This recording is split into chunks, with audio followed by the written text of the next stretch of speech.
السلام علیکم ورحمۃ اللہ وبرکاتہ ان الحمد للہ نحمده ونستعینه ونستغفره ونعوذ باللہ من شرور انفسنا ومن سیئات اعمالنا من يهده الله فلا مضل له ومن يضلل فلا هادي له واشهد ان لا اله الا الله وحده لا شريك له واشهد ان محمدا عبده ورسوله اما بعد فان خير الحديث كتاب الله وخير الحدي حدي محمد صلى الله عليه وسلم وشر الأمور محدثاتها وكل محدثة بدعة وكل بدعة ضلالة وكل ضلالة في النار. أعوذ بالله من الشيطان الرجيم من حمزه ونفخه ونفثه. يا أيها الذين آمنوا اتقوا الله حق تقاته ولا تموتن إلا وأنتم مسلمون. يا أيها الناس اتقوا ربكم الذي خلقكم من نفس واحدة وخلق منها زوجها وبث منهما رجالا كثيرا ونساء واتقوا الله الذي تساءلون به والأرحام إن الله كان عليكم رقيبا. يا أيها الذين آمنوا اتقوا الله وقولوا قولا سديدا يصلح لكم أعمالكم ويغفر لكم ذنوبكم ومن يطع الله ورسوله فقد فاز فوزا عظيما. اللهم صل على محمد وعلى آل محمد كما صليت على إبراهيم وعلى آل إبراهيم إنك حميد مجيد. اللهم بارك على محمد وعلى آل محمد كما باركت على إبراهيم وعلى آل إبراهيم إنك حميد مجيد. محترم بھائیو، سنن ترمذی کی ایک روایت ہے کہ نبی صلی اللہ علیہ وسلم کا فرمان ہے کہ ان اول ما یحاسب به العبد یوم القیامت من عملہ صلاتہ، کہ قیامت کے دن بندے کے عمل میں سے سب سے پہلے جس چیز کا حساب ہوگا وہ نماز ہے. فرمایا فإن صلحت فقد افلح وانجح، کہ اگر اس کی نماز صحیح ہوئی تو وہ کامیاب ہو جائے گا، اور اگر اس کی نماز فاسد ہوئی، خراب ہوئی، تو وہ بندہ ناکام و نامراد ہو جائے گا. ایک اور روایت کے اندر الفاظ ہے فَإِن صَلَحَتْ صَلَحَ مَا سَائِرُ عَمَلِهِ، کہ اگر اس کی نماز صحیح ہوئی تو اس کے باقی کے عمل بھی صحیح ہوں گے، اور اگر اس کی نماز فاسد نکل آئی تو اس بندے کے باقی کے عمل بھی فاسد نکلیں گے. یعنی نماز کی جو حفاظت ہے یہ دوسرے عملوں کی حفاظت کا ذریعہ بنے گی. اللہ نے فرمایا حافظوا علی الصلوات، کہ اپنی نمازوں کی حفاظت کرو. جو بندہ نماز میں سستی کرتا ہے وہ اس بات کی علامت ہے کہ وہ باقی جو عبادات ہیں ان میں بھی سستی کا ارتکاب کرنے والا ہے. کیوں؟ نماز دین کا ستون ہے. فرمایا صلاۃ عماد الدین، نماز دین کا ایسا ستون ہے، خیمے کا وہ ستون ہے جو اگر گر جائے تو سارا کا سارا خیمہ ہی گر جاتا ہے، سارا کا سارا دین وہ ختم ہو جاتا ہے. اس لیے نماز میرے بھائیوں صرف پڑھنا کافی نہیں ہے. قرآن مجید کے اندر اللہ تعالیٰ نے جہاں یہ ذکر کیا بار بار یقیمون الصلاۃ، کہ میرے بندے جو ہیں وہ نماز قائم کرتے ہیں، تو وہاں یعنی قائم کرنے کے دو معنی ہیں کہ وہ نماز قائم کرتے ہیں، کہ ایک تو یہ ہے کہ نمازوں کی حافظ علی الصلوات، وہ نمازوں کی حفاظت کرتے ہیں، نماز کے محافظ ہیں. وقت آ گیا تو حاضر، یعنی یہ کس بات کی علامت ہے کہ ایک بندہ نماز کا وقت آ گیا ہے، مؤذن کی پکار پر وہ لبیک کہہ رہا ہے، یعنی اس کا اپنے رب کے ساتھ انتہائی مضبوط تعلق ہے، انتہائی مضبوط تعلق ہے. نبی صلی اللہ علیہ وسلم کا فرمان ہے کہ جو بندہ یہ پہلی نماز جو ہے فجر کی نماز، فجر کی نماز میں فرمایا من صلی صبح، جو فجر کی نماز کو ادا کرتا ہے فہو فی ذمۃ اللہ، وہ اللہ کی حفاظت میں ہے. اور جو فجر کی نماز نہیں پڑھتا تو اللہ تعالیٰ کا ذمہ اس سے اٹھ جاتا ہے، پھر وہ شیطان اس سے کھیلتا ہے، سو جا، رات بڑی لمبی ہے. جب وہ سویا رہتا ہے دن تک تو پھر اس کے کان میں پیشاب کرتا ہے، اس کے کان میں پیشاب کرتا ہے. فرمایا یہ ایک چیز ہے، یعنی جو نماز کو قائم کرتے ہیں، یعنی نماز کی حفاظت کرتے ہیں. جب مؤذن نے پکار لگائی ہے تو حاضر ہوتے ہیں۔ دوسرا کیا ہے کہ قد افلح المومنون، اللہ نے یہ نہیں کہا کہ نماز پڑھنے والے کامیاب ہیں، اللہ نے فرمایا وہ مومن کامیاب ہیں الذین هم فی صلاتہم خاشعون، جو اپنی نمازوں میں خشوع کرنے والے ہیں۔ خشوع کا معنی جھکنا، یعنی میں نماز میں جو بندہ جھک گیا ہے تو اس نے اللہ تعالیٰ کے سامنے اس بات کا اظہار کر دیا کہ یا اللہ میری پوری زندگی تیرے آگے جھک گئی ہے، تو نے اگر مجھے کوئی حکم دیا میں اس حکم کو بجا لاؤں گا۔ اب جس بندے کا یہ کردار ہو تو اللہ نے قرآن میں کیا کہا ہے، ان الصلاۃ تنہی عن الفحشاء والمنکر، نماز بے حیائی اور برے کاموں سے روکتی۔ یعنی ظاہراً اگر ایک بندہ جسمانی لحاظ سے جھکا ہے، رکوع سجدے میں جھکا ہے، لیکن اللہ تعالیٰ کے باقی فرمان پر نہیں جھکا ہے تو یہ نماز اس کی صرف ایک رسم ہے، یہ رسم ہے، عبادت نہیں ہے۔ کامیابی کب ہے کہ جب نماز کے اندر خشوع ہو اور اس کا جسم جہاں جھکے تو اللہ کے فرمان پر، باقی فرمان پر بھی اس کا بدن، اس کے اعمال گواہی دے۔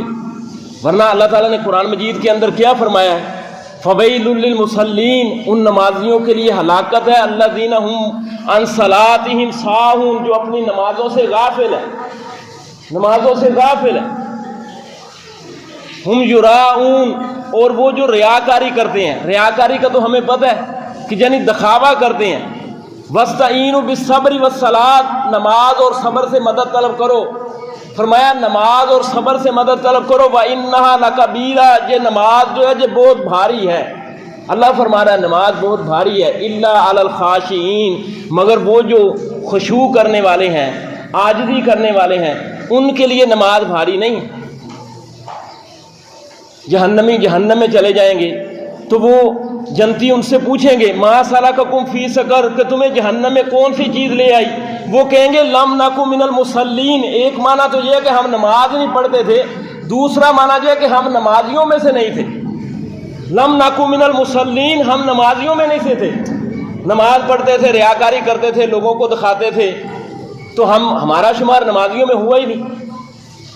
دوسرا کہ ہم غفلت کرتے تھے، کبھی پڑھ لی کبھی نہیں پڑھتی۔ اللہ نے فرمایا فویل للمصلین الذین هم عن صلاتہم ساہون، جو ان نمازیوں کے لیے ہلاکت ہے، بربادی ہے جو اپنی نمازوں سے غفلت برتتے ہیں۔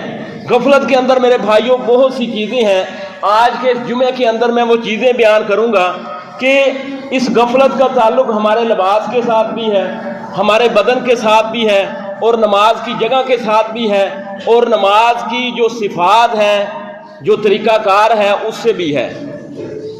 تو نماز کے لیے جو لباس ہے وہ کیسا ہونا چاہیے جس میں ہم غفلت کے ارتکاب کرتے ہیں؟ اللہ کا فرمان ہے خذوا زینتکم عند کل مسجد، کہ ہر نماز کے وقت اپنی زینت کو لے لو۔ یہ آیت سورہ اعراف کی ہے۔ یہ کب نازل ہوئی؟ یہ مشرکین مکہ جو تھے یہ کعبہ کا طواف کرتے تھے تو ننگے کرتے تھے، تو اللہ نے فرمایا خذوا زینتکم عند کل مسجد، ہر مسجد کے وقت، ہر نماز کے وقت اپنے لباس کو دیکھ لو۔ لباس، ایک مسلمان نمازی کا لباس کیسا ہو؟ ساتر ہو، یعنی اس کے سطر کو ڈھانپنے والا ہو۔ مرد کا سطر کیا ہے؟ ناف سے لے کر گھٹنے تک، یہ مرد کا سطر ہے۔ عورت کا سطر کیا ہے؟ عورت پورے کا پورا سطر ہے، ہاں ہاتھ پاؤں اور چہرہ، پردے کی بات نہیں کر رہا، سطر کی بات کر رہا ہوں۔ عورت نے اگر نماز پڑھنی ہے تو ہاتھ پاؤں اور چہرے کے علاوہ باقی سارے جسم کا اس کا ڈھانکنا ضروری ہے۔ اور اگر سطر نہ ڈھانکا ہو، یعنی لباس اس قدر چست ہے یا اس قدر باریک ہے کہ آپ کا سطر نمایاں ہو رہا ہے تو یہ غفلت ہے۔ دوسرا یہ کہ لباس ایسا ہو کہ جو آپ کے، یعنی کہ آپ کسی سے ملنا پسند کرتے ہیں، آپ کسی بڑے افسر سے ملنا پسند نہیں کرتے اس لباس میں، تو اللہ رب العالمین کے سامنے آ کر کھڑے ہو گئے، یعنی رات کو ایک لباس پہنا ہے، نائٹ لباس، اور اسی لباس میں آ کر فجر کی نماز پڑھنا شروع کر دی، تو یہ غفلت ہے۔ اس طرح یعنی ایک عورت جس کا لباس اس قدر باریک ہے اس قدر چست ہے اور وہ اس کے اندر نماز پڑھ رہی ہے۔ اللہ کے نبی صلی اللہ علیہ وسلم کا فرمان ہے کہ اللہ تعالیٰ بالغ عورت کی نماز بغیر دوپٹے کے قبول نہیں کرتا، اور جس عورت کا لباس ہی نمایاں ہو رہا ہو، جسم کے اعضاء نمایاں ہو رہے ہو، اس کی نماز کیسے قبول ہوگی؟ مرد کے لیے یہ ضروری ہے نماز پڑھتے وقت کہ اس کے ٹخنے ننگے ہوں۔ سنن ابو داؤد کی ایک روایت ہے، نبی صلی اللہ علیہ وسلم کا فرمان ہے کہ اللہ تعالیٰ اس بندے کی نماز کو قبول نہیں کرتا جس کے ٹخنے یعنی ڈھانکے ہوں، ننگے نہ ہوں۔ اور یعنی بعض علماء نے، آپ دیکھیں امام نووی رحمہ اللہ اس کو ریاض الصالحین کے اندر لائے ہیں، اور امام ابو داؤد رحمہ اللہ اس حدیث کو سنن ابو داؤد کے اندر لائے ہیں۔ بعض علماء یعنی اس روایت کو ضعیف سمجھتے ہیں کہ یہ روایت ضعیف ہے، لیکن صحیح مسلم کے اندر اس سے بھی زیادہ قوی حدیث ہے کہ نبی صلی اللہ علیہ وسلم کا فرمان ہے کہ اللہ تعالیٰ قیامت کے دن 3 بندوں کی طرف نہیں دیکھے گا، نہ ان سے کلام کرے گا، نظر رحمت سے نہیں دیکھے گا، نہ ان سے کلام کرے گا، نہ انہیں گناہوں سے پاک کرے گا۔ وہ 3 بندے کون سے ہیں؟ ایک بندہ وہ جو کسی پر احسان کرتا ہے اور احسان کو جتلاتا ہے، دوسرا جھوٹی قسم کھا کر سودا بیچنے والا، یعنی کاروبار کے اندر قسم ہے ہی نہیں۔ اگر بندہ سچا ہے کاروبار کے اندر، قسم کھا رہا ہے کہ یہ میری چیز اتنے کی ہے، تو اللہ کے نبی نے فرمایا سودا بک جائے گا لیکن برکت اٹھ جائے گی، اور اگر جھوٹا تو اس وعید کے اندر ہے۔ اور تیسرا وہ بندہ جو چادر شلوار ٹخنوں سے نیچے لٹکانے والا ہے، یعنی یہ بعض لوگ کہتے ہیں جی تکبر سے لٹکانے والا۔ او بھائی، اللہ کے نبی کا حکم آ گیا ہے چادر شلوار ٹخنوں سے اوپر رکھنی ہے، اب 1 انچ اوپر 1 انچ نیچے کی بات نہیں ہے، بات یہ ہے کہ تم اللہ کے نبی صلی اللہ علیہ وسلم کی بات مانتے ہو یا نہیں، یہی آزمائش ہے۔ تو ایک نمازی کا لباس کیسا ہو؟ ٹخنوں سے اوپر اس کی شلوار چادر تہ بند ہو۔ اس طرح لباس کے معاملے میں یہ کہ صدل نہ ہو۔ صدل کیا ہے کہ کوئی کپڑا اپنے کندھوں پر رومال لٹکایا ہوا ہے، وہ لٹک رہا ہے، یہ صدل ہے۔ جیسے آپ دیکھیں سردی کے موسم میں بے شمار جوان ایسے کرتے ہیں کہ وہ اپنی جیکٹ جو ہے وہ اپنے کندھے پر لٹکا دیتے ہیں اور اس کے اندر بازو بھی داخل نہیں ہوتے، تو یہ لٹکنا ہوتا ہے، یہ صدل اللہ کے نبی صلی اللہ علیہ وسلم نے اس سے منع کیا ہے۔ اس طرح کپڑے کو فولڈ کرنا، یہ یعنی وضو کیا ہے تو کپڑے فولڈ ہیں اور اسی آستین میں یعنی نماز پڑھ رہا ہے، اللہ کے نبی صلی اللہ علیہ وسلم نے کپڑے کو فولڈ کرنے سے منع کیا۔ اس طرح کسی ایسے لباس میں نماز پڑھنا جو زرد رنگ کا ہے، آپ نے فرمایا یہ زعفرانی زرد رنگ یہ کافروں کا لباس ہے۔ یہ آج بھی آپ دیکھ لیں جو مزاروں پر عرس پر یہ زرد رنگ کا لباس پہنتے ہیں، یعنی یہ اس زمانے کے بھی اندر یہ کافروں کا لباس تھا، مشرکوں کا طریقہ کار تھا، اور آج بھی ان کا طریقہ کار ہے۔ تو اس طریقے اس لباس میں نماز پڑھنا یہ ایک غفلت ہے۔ اس طرح ایسے لباس میں نماز پڑھنا جس کے اندر تصویریں ہیں۔ اللہ کے نبی صلی اللہ علیہ وسلم نے ایک بار عائشہ رضی اللہ تعالیٰ عنہا نے ایک چادر آپ کے سامنے لگائی جس پر کچھ تصویریں بنی ہوئی تھی۔ آپ نے فرمایا کہ اس کپڑے نے، جو اس کپڑے پر تصویریں ہیں، ان سے مجھے غافل کر دیا ہے اپنی نماز سے۔ تو ایسے لباس میں اندر جس کے اندر تصویریں ہوں نماز پڑھنا جائز نہیں ہے۔ یعنی آپ کی کوئی گھڑی ہے، آپ کی کوئی انگوٹھی ہے جس کے اندر تصویر بنی ہے، اس سے پرہیز کرنا ضروری ہے، اور اگر سلیب بنی ہے تو وہ اس سے زیادہ خطرناک ہے۔ اس طرح جگہ کے حوالے سے کچھ غفلتیں ہیں، یعنی کسی ایسی جگہ نماز آپ پڑھ رہے ہیں یا کوئی ایسی مسجد ہے جس میں آپ نماز پڑھ رہے ہیں جس میں دائیں بائیں آگے پیچھے وہ قبریں ہیں۔ اللہ کے نبی صلی اللہ علیہ وسلم نے کیا فرمایا؟ لعن اللہ الیہود والنصارى اتخذوا قبور انبیاء مساجدا۔ اللہ تعالیٰ یہود و نصارہ پر لعنت کرے، انہوں نے اپنے نبیوں کی قبروں کو سجدہ گاہ بنا لیا۔ اب وہ سجدہ اللہ کو کرتے تھے، عبادت اللہ کی کرتے تھے، لیکن ان کا یہ فعل اس پر لعنت کی گئی ہے کہ یہ کام کرنا ہی لعنت کا باعث ہے۔ اب نبی کی قبر ہو اور وہاں آپ نماز پڑھیں تو اللہ کے نبی صلی اللہ علیہ وسلم لعنت کریں، تو وہ جو ولی جس کو آپ ولی سمجھ رہے ہیں اس جگہ کوئی مسجد بنا دی جائے تو وہ اس سے زیادہ سخت ہے۔ اس طرح یعنی کہ نماز کے لیے کوئی جگہ خاص کر لینا، مسجد کے اندر ایک بندہ نماز کو جگہ خاص کر لے اونٹ کی طرح، اللہ کے نبی صلی اللہ علیہ وسلم نے فرمایا کہ نماز کو لیے جگہ خاص نہ کرو، اس کی حکمت کیا ہے؟ ایک حکمت تو یہ ہے کہ کوئی ریاکاری شہرت پیدا نہ ہو بندے کے اندر ہو جائے کہ ایک بندہ جہاں ہی نظر آتا ہے جی بادشاہوں کی طرح۔ دوسرا یہ ہے کہ پوری مسجد کے اندر وہ ہر جگہ نماز پڑھے، نفل نوافل پڑھے، تاکہ کل قیامت کے دن وہ جگہ اس کے حق میں گواہی دے۔ اس طرح کوئی ایسی جگہ نماز پڑھے اور بغیر سترے کے نماز پڑھے۔ اللہ کے نبی صلی اللہ علیہ وسلم نے فرمایا کہ تب جب تم نماز پڑھو تو اپنے آگے سترا رکھ لو۔ کیوں؟ فرمایا کہ شیطان بندے کی نماز کو فاسد کرتا ہے، شیطان آگے سے گزرتا ہے، کوئی اور گزرے نہ گزرے، تو سترا رکھنا یہ ضروری ہے۔ اس طرح بدن کے حوالے سے جو نماز کے اندر ہماری غفلتیں ہیں کہ بندہ حد سے اکبر اور حد سے اصغر سے پاک ہو۔ حد سے اکبر یہ ہے کہ اگر غسل کی ضرورت ہے تو غسل کرے، حد سے اصغر کیا ہے کہ وضو کرے۔ نماز کے لیے وضو شرط ہے، بغیر وضو بغیر طہارت کے اللہ تعالیٰ نماز قبول نہیں کرتا۔ اور اللہ کے نبی صلی اللہ علیہ وسلم کا فرمانا من توضا کما امرا، جس نے وضو کیا جس طرح حکم دیا گیا ہے، من صلی کما امرا، جس نے نماز پڑھی جس طرح حکم دیا گیا ہے، غفر له ما تقدم من ذنبہ، اس کے پچھلے گناہ معاف کر دیے جاتے ہیں۔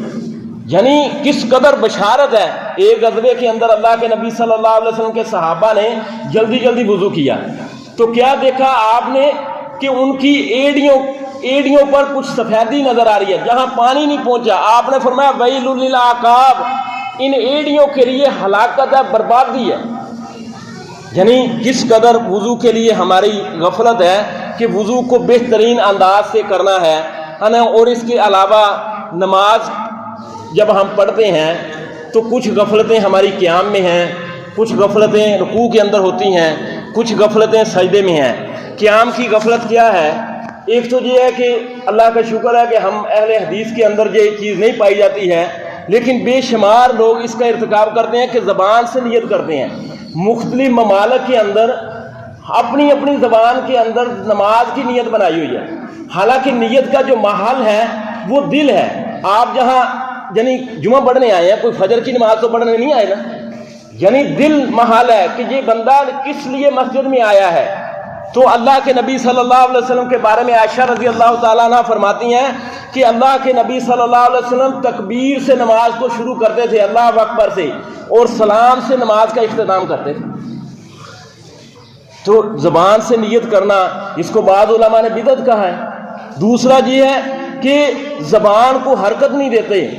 آپ دیکھیں بہت سے لوگ ایسے بھی آپ بزرگ حضرات ہوتے ہیں کہ جو نماز پڑھ رہے ہوتے ہیں اور دل کے اندر یعنی زبان کو حرکت دینا یہ ضروری ہے۔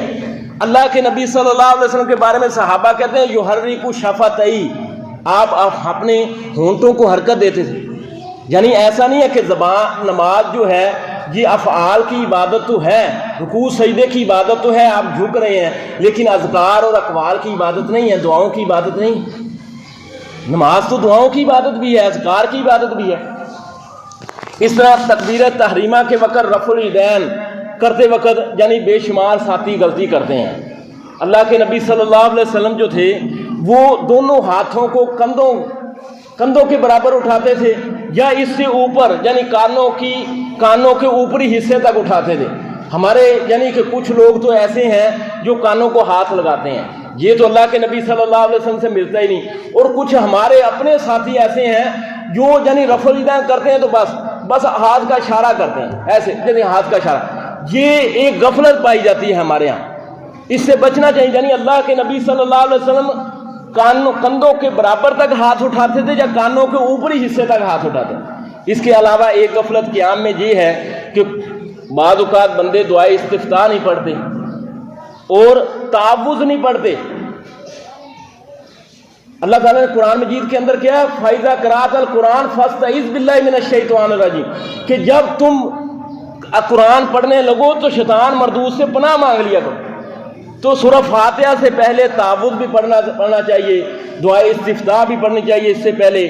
اس طرح قیام میں ایک غفلت یہ ہے کہ کچھ ساتھی جو ہیں وہ آسمانوں کی طرف نظر اٹھا لیتے ہیں۔ اللہ کے نبی صلی اللہ علیہ وسلم کا فرمان ہے کہ آسمان کی طرف نظر اٹھانے سے بچو، کہیں ایسا نہ ہو کہ تمہاری نظر اچک لی جائے اور پھر واپس نہ لوٹائی جائے۔ اللہ کے نبی صلی اللہ علیہ وسلم کی قیام کے اندر نظر کہاں ہوتی تھی؟ رکوع سجدے میں، یعنی سجدے کی جگہ پر ہوتی تھی۔ ہاں تشہد میں آپ کی جگہ اپنی اس انگلی پر ہوتی تھی، تشہد میں اس انگلی پر ہوتی تھی۔ اس طرح یعنی کچھ ساتھیوں کو آپ نے دیکھا ہوگا کہ نماز میں کھڑے ہیں تو آنکھیں بند کر کے کھڑے ہیں۔ اللہ کے نبی صلی اللہ علیہ وسلم کی جو سنت نہیں ہے، آنکھیں کھول کر سجدے کی جگہ پر رکھنا ہے، آنکھیں بند کرنا جو جائز نہیں ہے۔ اور ایسی حرکتیں کرنا قیام کے اندر یا نماز کے اندر جن کا نماز سے تعلق ہی نہیں ہے، مثلا بالوں کو سیٹ ہو رہا ہے، ٹوپی سیٹ ہو رہی ہے، داڑھی کے ساتھ کھیلا جا رہا ہے۔ بعض علماء کہتے ہیں کہ کوئی بندہ اگر کسی رکن کے اندر کوئی ایسی حرکت کرتا ہے، مثلا خارش ہو رہی ہے 3 بار کر لیا تو نماز اس کی فاسد ہوگی، یعنی عمل کثیر کر لیا، اب دونوں ہاتھوں سے ٹوپی سیٹ ہو رہی ہے، یہ کوئی بندہ نماز میں تو نہیں ہے، تو اس کی نماز فاسد ہو جاتی ہے۔ اس طرح یعنی رکوع اور سجدے کے اندر غفلت کیا ہے کہ اطمینان نہ ہو، اطمینان کا ہونا ضروری ہے۔ اللہ کے نبی صلی اللہ علیہ وسلم نے اپنے ایک صحابی سے فرمایا جس نے رکوع اور سجدے کے اندر اطمینان نہیں کیا، آپ نے فرمایا ارجع فصلی فإنک لم تصلی، لوٹ جا دوبارہ نماز پڑھ، تو نے نماز پڑھی ہی نہیں۔ کیوں؟ اس نے رکوع اور سجدے کے اندر اطمینان نہیں کیا۔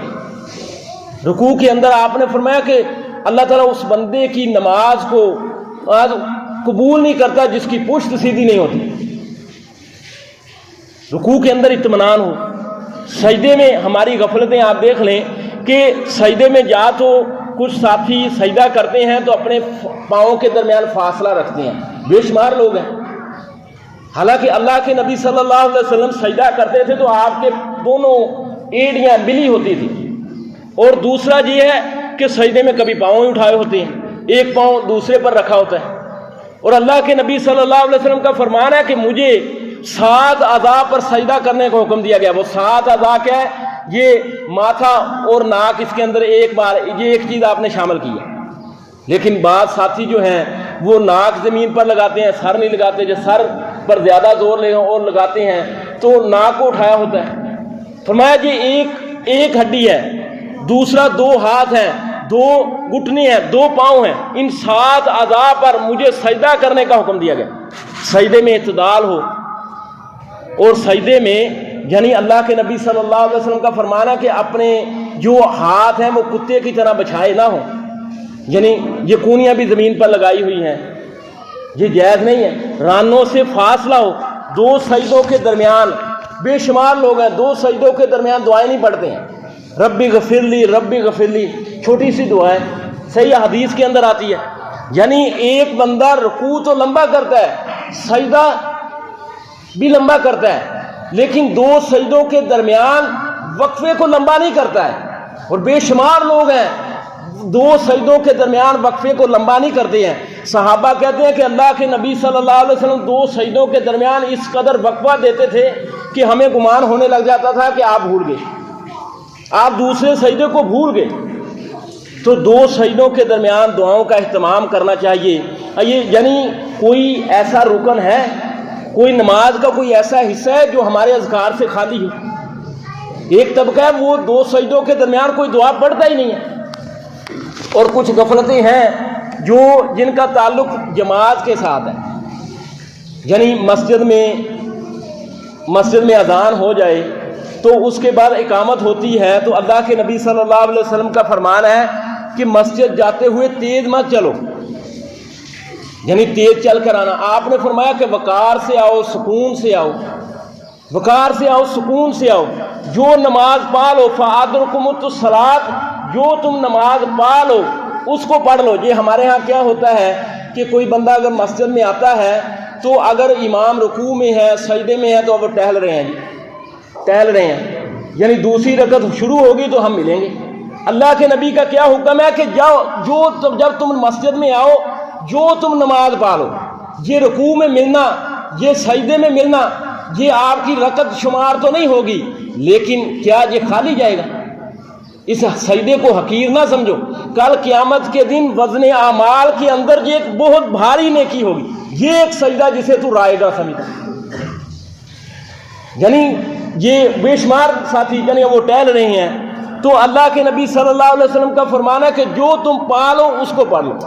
اب ایک یعنی رکوع میں ملنا کس طرح ہے، بے شمار ساتھی جو ہیں وہ اس سے غفلت کا ارتکاب کرتے ہیں کہ ایک تو یہ ہے کہ اللہ اکبر آپ نے کہنا ہے، یہ ہے تکبیر تحریمہ، اس میں ہم نماز میں داخل ہوتے ہیں، ایسے نہیں ہے کہ کچھ ساتھی یعنی ساتھ ہی رک جانا ہے، رکوع میں کیسے شامل ہونا ہے، جماعت میں اللہ اکبر کہنا ہے اور پھر یعنی ہاتھ نہیں باندھنے کیونکہ امام کی مخالفت ہے، پھر دوسری بار اللہ اکبر کہنا ہے اور رفع الیدین کرنا ہے۔ پہلا رفع الیدین جو تکبیر تحریمہ کا ہے یہ فرض ہے، دوسرا رفع الیدین یہ سنت ہے، 2 بار تکبیر کہہ کر جماعت کے اندر شامل ہونا ہے۔ اس طرح ایک غفلت ہماری یہ ہے کہ اگر کچھ ساتھی مسجد کے اندر ہوں اور مؤذن اذان دے دے تو پھر نکلنا، کچھ ساتھی نکل جاتے ہیں، ہاں کوئی کام پڑ گیا اور فوراً آ سکتا ہے تو پھر آنا چاہیے، لیکن اذان ہونے کے بعد اگر کوئی بندہ باہر نکل جائے مسجد سے تو اللہ کے نبی صلی اللہ علیہ وسلم کے صحابی ابو ہریرہ رضی اللہ تعالیٰ نے ایک بندے کو دیکھا تو فرمایا اس نے ابو القاسم کی نافرمانی کی، یعنی اذان ہو جانے کے بعد مسجد سے نکلنا یہ غفلت ہے۔ اور اس طرح اقامت کے بعد نفلی نماز پڑھنا، یعنی بے شمار لوگ فجر کے وقت ایسا کام کر رہے ہوتے ہیں، اللہ کے نبی کا فرمانا کہ جب اقامت ہو جائے تو اس کے بعد پھر فرض نماز کے علاوہ کوئی اور نماز ہوتی ہی نہیں، یہ غفلت ہے۔ نماز میں حاضر ہوتے وقت یعنی آپ حاضر ہوئے ہیں اور ایسی چیز کھا کر آئے ہیں جو نمازیوں کے لیے باعث تکلیف ہے، مثلا لہسن کھا کر آئے ہیں، پیاز کھا کر آئے ہیں جو فرشتوں کے لیے بھی ایک تکلیف کا باعث ہے، یہ غفلت کا باعث ہے۔ اس طرح نماز میں ایک غفلت یہ ہے کہ صفیں سیدھی نہ کرنا، اللہ کے نبی صلی اللہ علیہ وسلم نے فرمایا تم اپنی صفیں اس طرح درست کیوں نہیں کرتے جس طرح کہ فرشتے اپنی صفوں کو درست کرتے ہیں۔ صحابہ نے کہا اللہ کے نبی صلی اللہ علیہ وسلم فرشتے کیسے صفیں درست کرتے ہیں؟ آپ نے فرمایا پہلے اگلی صفوں کو مکمل کرتے ہیں اور صفوں کے درمیان کوئی خلا نہیں چھوڑتے ہیں۔ اپنے بھائیوں کے لیے اپنے کندھے نرم کر دو، تم میں سے بہترین وہ ہیں جو اپنے کندھوں کو نرم کرتے ہیں، کندھے سے کندھا ملانا، پاؤں سے پاؤں ملانا، ٹخنے سے ٹخنا ملانا، یہ ہمارے ہاں نشان بھی لگانے کے باوجود صفیں سیدھی نہیں ہوتی، صحابہ کے ہاں یہ نہیں تھا، ایڑی سے ایڑی ملائیں گے، چھوٹا پاؤں ہے وہ بھی ایڑی سے ایڑی ملائے گا تو سب خود بخود درست ہو جائے گی۔ فرمایا اپنی صفوں کو درست کر لو ورنہ اللہ تعالیٰ تمہارے درمیان اختلاف ڈال دے گا۔ من وصل صفن وصلہ اللہ، جو صف کو ملائے اللہ کے نبی نے دعا دی اللہ تعالیٰ اسے ملائے، جو صف کو کاٹ دے اللہ تعالیٰ اس کو کاٹ دے، اس کے ہر معاملے کو کاٹ دے۔ اس طرح امام جماعت میں ہماری یہ غفلت کیا ہے کہ امام سے پہل کرنا، یہ امام سے اگر آپ دیکھیں کہ امام سے ملنے کی 4 صورتیں بنتی ہیں، ایک ہے کہ اس سے پہل کرنا یہ حرام ہے، حرام ہے۔ اللہ کے نبی نے فرمایا جو بندہ امام سے پہل کرتا ہے کہ وہ ایسا اسے ڈرے کہ کہیں اس کا سر گدھے جیسا نہ بنا دیا جائے۔ ایک ہے امام کے برابر کر چلنا، یہ بھی جائز نہیں۔ امام اس لیے بنایا جاتا ہے اس کی پیروی کی جائے۔ صحابہ کہتے ہیں کہ اللہ کے نبی صلی اللہ علیہ وسلم ایک رکن سے دوسرے رکن میں چلے جاتے تھے، سجدے میں چلے گئے، جب سجدے میں چلے جاتے تھے صحابہ تب جھکتے تھے، یہ کام کرنا ہے۔ ایک ہے کہ اتنا پیچھے بندہ رہ گیا کہ امام اب یعنی رکوع سجدے میں چلا گیا اور سجدے سے سر اٹھانے کے قریب ہے اور یہ بندہ ابھی تک یعنی کومے میں پھر رہا ہے، اس قدر پیچھے رہنا بھی ضروری۔ اور جو بندہ یعنی امام سے آگے نکلتا ہے تو اس کا مطلب ہے وہ دائیں بائیں دیکھ رہا ہے، امام کو دیکھ رہا ہے۔ اللہ کے نبی صلی اللہ علیہ وسلم کی نظر کہاں ہوتی تھی؟ یعنی ایک تو اسے یہ دیکھنا چاہیے کہ امام نماز سے فارغ ہوگا تو تبھی میں نماز ختم ہوگی، میں امام سے پہلے تو کسی حال میں فارغ نہیں ہو سکتا۔ دوسرا یہ ہے کہ وہ امام کو دیکھ رہا ہے، امام کی آواز کو نہیں سن رہا، اسی وجہ سے وہ امام سے پہل کر رہا ہے۔ فرمایا یہ جو بندہ نماز میں ادھر ادھر دیکھتا ہے یہ اختلاس ہے۔ اختلاس کیا ہے کہ شیطان بندے کی نماز میں سے کٹوتی کرتا ہے، کٹوتی کرتا ہے، اس کے ثواب کو کم کرتا ہے۔ ایک ہے التفات، التفات کہتے ہیں کہ آپ کا دل ہی غافل ہے، آپ بادشاہوں کے بادشاہ اللہ رب العالمین کے سامنے کھڑے ہیں اور دل سے غیر حاضر کھڑے ہیں۔ اب جس بندے کی یہ حالت ہو کہ اللہ کے سامنے کھڑا ہے اور دل اس کا غیر حاضر ہے تو اب آپ دیکھیں اللہ تو دل دیکھتا ہے، تو اللہ تعالیٰ اس کو کیا انعام دے گا؟ یعنی اس کی سزا تو یہ ہے کہ ایسے بندے کو اللہ تعالیٰ اپنی مجلس کے اپنے دربار میں آنے کی توفیق ہی نہ دے۔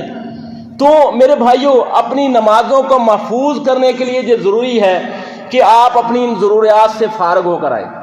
یعنی یہ جو آپ کو خیالات آتے ہیں، وسوسے آتے ہیں، اس کے لیے قضائے حاجت، اللہ کے نبی صلی اللہ علیہ وسلم نے فرمایا قضائے حاجت سے فارغ ہو کر آؤ. نیند آ رہی ہے، بھوک لگی ہوئی ہے، تو ان چیزوں سے بھی فارغ ہو کر آؤ.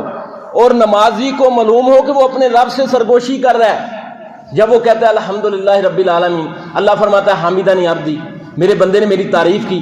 جب وہ کہتا ہے الرحمن الرحیم، تو اللہ کہتا ہے اثنا علی عبدی، میرے بندے نے میری ثنا بیان کی. جب وہ کہتا ہے مالک یوم الدین، تو اللہ فرماتا ہے مجدنی عبدی وفوض الی عبدی، میرے بندے نے اپنے تمام معاملات میرے سپرد کر دیے ہیں، اور اس نے جو اب وہ مانگے گا میں اسے دوں گا. یعنی بندے کو معلوم ہو کہ وہ اللہ تعالیٰ سے سرگوشی کر رہا ہے. اسی وجہ سے آپ دیکھیں اللہ کے نبی صلی اللہ علیہ وسلم کی جو نظر ہوتی تھی تشہد میں انگلی پر ہوتی تھی، انگلی پر. صحابی کہتا ہے کہ اللہ کے نبی صلی اللہ علیہ وسلم انگلی کو حرکت دیتے تھے. کب حرکت دیتے تھے؟ یدعو و یحرک بہما، انگلی کو حرکت دیتے تھے اور دعا کرتے تھے. یعنی جہاں دعا ہے وہاں حرکت کرنی ہے. التحیات للہ والصلوات والطیبات، جہاں حرکت نہیں ہے یہ تو اے اللہ ساری کولی باتیں، پھیلی باتیں، مالی باتیں تیرے لیے. دعا کا ہے السلام علیکہ ایھا النبی، اے اللہ کے نبی آپ پر سلام. وعلی عباد اللہ الصالحین، اللہ کے نیک بندوں پر. اللہم صلی علی محمد وعلی آل محمد، اے اللہ محمد صلی اللہ علیہ وسلم پر برکتیں نازل کر. تب اللہ کے نبی صلی اللہ علیہ وسلم حرکت دیتے تھے. یعنی یہ نماز جو ہے یہ کس قدر ہماری توجہ چاہتی ہے. اللہ کے نبی صلی اللہ علیہ وسلم کب حرکت دیتے تھے؟ جب آپ دعا کرتے تھے. تو بندے کو چاہیے کہ وہ نماز کو سمجھے. اللہ کے نبی صلی اللہ علیہ وسلم کا فرمان ہے کہ بندے کو نماز میں اس قدر ہی ملتا ہے جس قدر وہ نماز کو سمجھ کر پڑھتا ہے. جو حصہ آپ نے نماز کو سمجھ کر پڑھا ہے آپ کو ثواب اتنا ہی ملے گا. دو بندے نماز پڑھتے ہیں، ان کی نماز کے اندر زمین و آسمان کا فرق ہوتا ہے. ایک بندہ وہ ہے جو نماز کو سمجھ کر پڑھ رہا ہے، ایک بندہ وہ ہے جو نماز کو سمجھ کر نہیں پڑھ رہا ہے.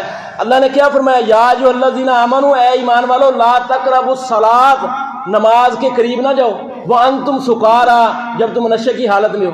اور کب جاؤ؟ حتی تعلموا ما تقولون، جہاں تک کہ تم جان لو جو تم کہہ رہے ہو. ہمیں تو پتہ ہی نہیں ہوتا. یعنی ہم نے نہ نماز کو جاننا ہے نہ سیکھنا ہے. اللہ تو فرما رہا ہے وہ بندہ نشے میں ہے، اس وجہ سے نماز کے قریب نہیں آنا. اور کب نماز کے قریب آنا ہے؟ حتی تعلموا ما تقولون، جب تم جان لو جو تم کہہ رہے ہو. یہ اللہم اغفر لی، اے اللہ مجھے معاف کر دے. تو اللہم اغفر لی کا کیا معنی ہے؟ یا اللہ مجھے غین کے ساتھ کی بجائے عین پڑھے تو اے اللہ مجھے خاک آلود کر دے، مجھے برباد کر دے. امام ابن قیم رحمہ اللہ بیان کرتے ہیں منافقین کی صفات. وہ کہتے ہیں کہ جو بندہ نماز میں سستی کرتا ہے یہ منافق کی صفت ہے. جو بندہ دکھاوا کرتا ہے یہ منافق کی صفت ہے. جو بندہ نماز میں تاخیر کرتا ہے یہ منافق کی صفت ہے. اور جو بندہ نماز میں ٹھونگے مارتا ہے یہ منافق کی صفت ہے. اور جو بندہ نماز میں اللہ کو کم یاد کرتا ہے یہ کس کی صفت ہے؟ منافق کی صفت ہے. اور جو بندہ نماز ہی نہیں پڑھتا ہے اس کا کیا حال ہوگا؟ یعنی جو بندہ نماز ہی نہیں پڑھتا ہے، قدم قدم پر منافقت کا ڈر ہے. اللہ کے نبی صلی اللہ علیہ وسلم نے اسی لیے فرمایا کہ نماز اس طرح پڑھو جیسا کہ تمہاری الوداعی نماز ہو. کیونکہ بندے کو جو موت آتی ہے جو دو نمازوں کے درمیان آتی ہے، ایک اس نے پڑھ لی ہوتی ہے، دوسری اس کی ہونی ہوتی ہے. اللہ تعالیٰ سے دعا ہے بات کو سمجھے.